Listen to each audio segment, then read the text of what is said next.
जहां तक मोदी का सवाल है, मैं तो पिछले 24 साल से गालियां खा खा खा करके गाली प्रूफ हो गया हूं। मौत का सौदागर किसने कहा था?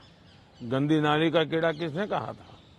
और मेरे यहाँ तो पार्लियामेंट में एक दिन हमारे एक साथी ने हिसाब लगाया था, 101 गालियां गिनाई थी।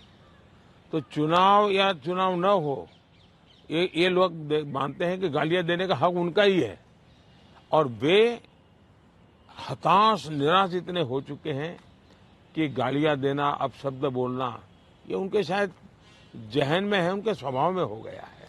प्रधानमंत्री जी, एक आरोप विपक्ष और लगा रहा है कि ईडी, आईटी, सीबीआई इसका इस्तेमाल किया जा रहा है विरोधियों को दबाने के लिए। मेरा मीडिया को सवाल है कि विपक्ष ने आपको ये कूड़ा कचरा पकड़ा दिया, वो कूड़ा कचरा लेकर के आप हमारे पास पहुंच जाते हैं।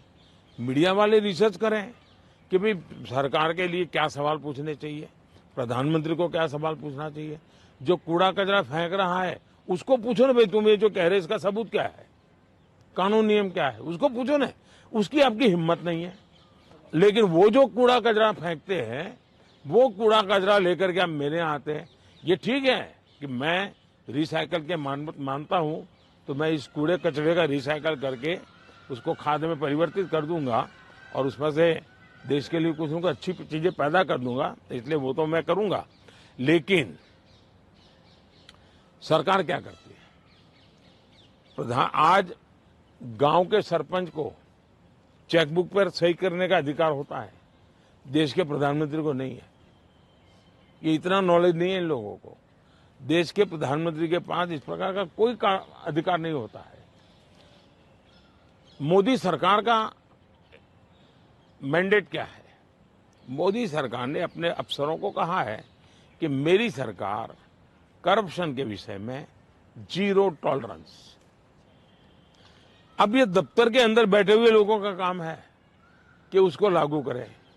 और सचमुच में तो किसी जमाने में 10 साल में मनमोहन सिंह जी की सरकार थी, 34 लाख रुपया पकड़े गए थे। 34 लाख रुपया मतलब एक स्कूल बैग में आप आ जाए। वर्तमान में ईडी ने 10 साल में 2200 करोड़ रुपया पकड़ा है। ये तो टीवी पर दिखता है, ये तो कोई झूठबाजी हो नहीं सकती है। अब जो 2200 करोड़ देश को वापस लाया है, ये उसका सम्मान होना चाहिए, उसको गाली गलौज होना चाहिए। तो गाली गलौज कौन करता है? जिसका पैसा गया है वो गाली गलौज कर रहा है। 2200 करोड़ जिसके जेब में से गया है, जिसने चोरी कर करके इकट्ठा किया था, वो पकड़ा गया, वो चिल्ला रहा है। इसका मतलब ये जो चोर पकड़े जा रहे हैं, इसमें जिसकी भागीदारी होगी वो चिल्लाएगा।